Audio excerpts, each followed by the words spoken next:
നമ്മളിന്ന് വളരെ എളുപ്പത്തിലുള്ള ഒരു കറിയാണ് ഉണ്ടാക്കുന്നത്.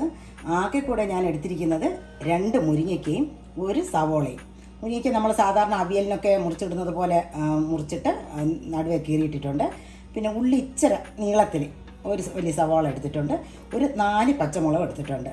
അപ്പം ഇത് നമുക്ക് പെട്ടെന്ന് കറികളൊന്നും ഇല്ലെങ്കിൽ 2 ഡ്രം സ്റ്റിക്ക് മുരിങ്ങയ്ക്ക ഉണ്ടെങ്കിൽ നമുക്ക് വെക്കാൻ പറ്റുന്ന കറിയാണ്. അപ്പം ഞാനിതെല്ലാം കൂടെ അടുപ്പ് കത്തിച്ചിട്ടില്ല, ഞാൻ ഒരു പാത്രത്തിലേക്ക് ഇട്ട് കൊടുക്കുകയാണ്. ഇത് നമുക്ക് ഇങ്ങനെ പല ശൃംഗാര കറികളൊന്നുമില്ലെങ്കിൽ നമുക്ക് ഉണ്ടാക്കാം. പക്ഷേ ഇത് വളരെ ടേസ്റ്റിയാണ്. ആര് കഴിച്ചാലും അവർ ഇഷ്ടപ്പെടുകയും ചെയ്യും, നമ്മളോട് റെസിപ്പി ചോദിക്കുകയും ചെയ്യും. വേണ്ടേ, ഉള്ളിയെല്ലാം ഞാൻ കണ്ടിക്കാനും എളുപ്പമാണ്, കാരണം ഉള്ളിയെല്ലാം നമ്മൾ വലിയതായിട്ട് മുറിച്ചിട്ടേക്കുന്ന കാരണം. ഇനി നമ്മൾ തീ കത്തിക്കുന്നതിന് മുമ്പ് ഇതിനാവശ്യമായിട്ടുള്ള അരപ്പ് ചേർക്കുകയാണ് ഞാനിവിടെ. കാരണം നമുക്കിവിടെ 2 മുരിങ്ങയ്ക്കേ ഉള്ളൂ. അപ്പോൾ അതുകൊണ്ട് ഞാൻ കുറച്ച് തേങ്ങ, ഒരു കൈപിടിയിലും കുറച്ച് തേങ്ങ എടുത്തിട്ടുണ്ട്. ഇച്ചിരി ജീരകം, ഇച്ചിരി മഞ്ഞൾപ്പൊടി, ശക്കലം വേണ്ടേ, 2 കുഞ്ഞു കഷ്ണം ഉള്ളി. കുഞ്ഞെന്ന് വെച്ചാൽ തീരെ കുഞ്ഞാണ്, ഒരു കഷ്ണത്തിൻ്റെ അത്രയും ഇല്ല, അത്രയും. പിന്നെ കുറച്ച് കറിവേപ്പിലയും. ഇത് നമ്മൾ മിക്സിയിലിട്ട് ഒന്ന് അരച്ചെടുക്കുവാണ്. നമ്മുടെ അവിയലിനൊക്കെ ഉള്ളതുപോലെ അത്രയും അരയുകയും വേണ്ട, തോരനേക്കാളും ഒരു ഇച്ചിരി കൂടെ അങ്ങനെ. അതായത് ഒന്ന് ജസ്റ്റ് ഒന്ന് നമുക്ക് മിക്സിയിലിട്ടൊന്ന് അടിച്ചെടുക്കാം. കറിവേപ്പില ആദ്യമേ ഇടണ്ട, നമുക്ക് അവസാനം ഒന്ന് അടിച്ചിട്ട് കറിവേപ്പിലയും കൂടെ ഇട്ട് ഒന്ന് അടിച്ചെടുക്കാം. അപ്പം കറിവേപ്പിലെല്ലാം ഒന്ന് ചതഞ്ഞ് കിട്ടും. നമുക്കിത് മിക്സിയിൽ അടിച്ചെടുത്തിട്ട് വരാം.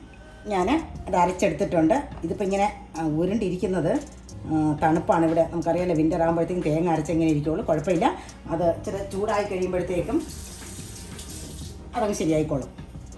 അല്ലെങ്കിൽ നമ്മൾ ഇച്ചിരി ചെറു ചൂടുവെള്ളം ഒഴിച്ച് അരയ്ക്കണം, അല്ലെങ്കിൽ ഇങ്ങനെ തേങ്ങ എപ്പോഴായാലും അരച്ചാൽ വിൻ്ററിൽ ഇങ്ങനെ ഉരുണ്ട് പോകും. അത് സാരമില്ല. അപ്പോൾ ഞാനിത് ഇങ്ങോട്ട് ഒഴിക്കുവാണ്. എൻ്റെ കറിവേപ്പിലയുടെ പീസൊക്കെ നമുക്ക് കാണാം. ഇച്ചിരി കൂടെ വെള്ളം ഒഴിച്ച് കൊടുക്കാം. ഇനി ഇതിന് ആവശ്യമായ ഉപ്പും കൂടെ ഇട്ട്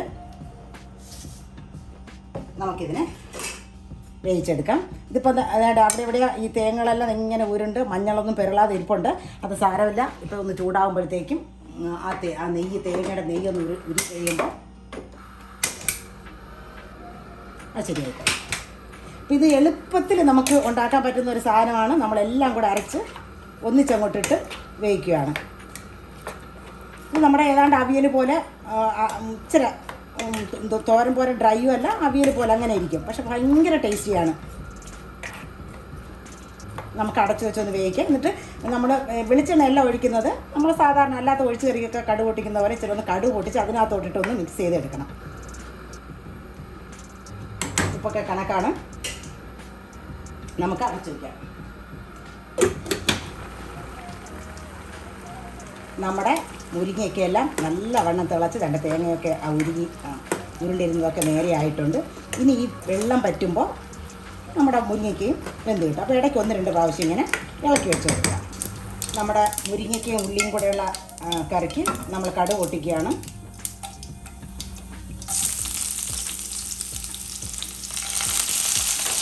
നമുക്ക് കറി വയ്ക്കാൻ സാധനങ്ങളൊന്നും ഇല്ലാതിരിക്കുമ്പോൾ നമ്മളിങ്ങനെ 100 തരം തട്ടിക്കൂട്ട് കറികൾ, അതായത് ശൃംഗാര കറികൾ ഉണ്ടാക്കാറുണ്ട്. അപ്പോൾ ആരെങ്കിലും ഉണ്ടാക്കാതെ ഉണ്ടെങ്കിൽ തീർച്ചയായിട്ടും ഇങ്ങനെ ഒന്ന് ഉണ്ടാക്കി നോക്കണം. അത്രയ്ക്കും ടേസ്റ്റിയാണ്. കാണാൻ ഏതാണ്ട് അവിയൽ പോലെ ഇരിക്കുമെങ്കിലും അവിയലിനേക്കാളും വളരെ ടേസ്റ്റി ആയിട്ടുള്ളൊരു സാധനമാണ്. ഇനി നമ്മുടെ ഈ എണ്ണയും ഇതൊക്കെ എല്ലായിടും മിക്സ് ചെയ്ത് കിട്ടാൻ വേണ്ടിയിട്ട് നമുക്ക് നമ്മുടെ ആ അവിയൽ, നമ്മുടെ മുരിങ്ങയ്ക്കയും ഉള്ളിയും കൂടെ വേവിച്ച് വെച്ചേക്കുന്നത് ഇതിനകത്തോട്ട് ഇട്ട് കൊടുക്കാം. ഇതങ്ങ് ഒത്തിരി കരിഞ്ഞു പോകണ്ട.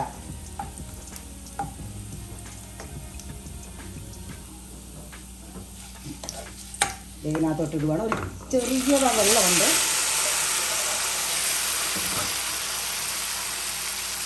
ഇതുപോലെ ഈ ഒരു ഇച്ചിരി വെള്ളമുള്ളപ്പോൾ തന്നെ ഇങ്ങോട്ട് ഇടണം.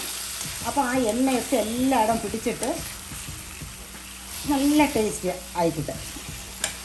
മുരിങ്ങയ്ക്കാണ് അത് വേഗം പൊടിഞ്ഞു പോകും. അതുകൊണ്ട് നമുക്ക് ഒത്തിരി ഇട്ട് ഇളക്കുകയൊന്നും വേണ്ട.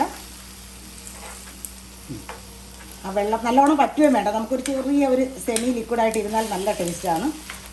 ഇപ്പം തന്നെ നല്ല ഒരു മണമാണ്. ഈ ഉള്ളിയും മുരിങ്ങയ്ക്കും കൂടെ വേകുമ്പോൾ നല്ലൊരു മണമൊക്കെ വരുന്നത് എപ്പോഴും. അങ്ങനെ നോക്കുവാണ്.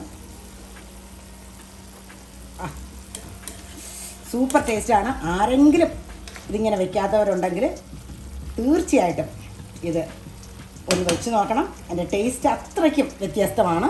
ഇച്ചിരി രണ്ട് വെള്ളം കിടപ്പുണ്ട്. അത് നമ്മളിപ്പോൾ ഇങ്ങോട്ട് കോരി മാറ്റുമ്പോഴത്തേക്കും അത് അറിയത്തില്ല. ഇങ്ങനെ ഇരിക്കണം.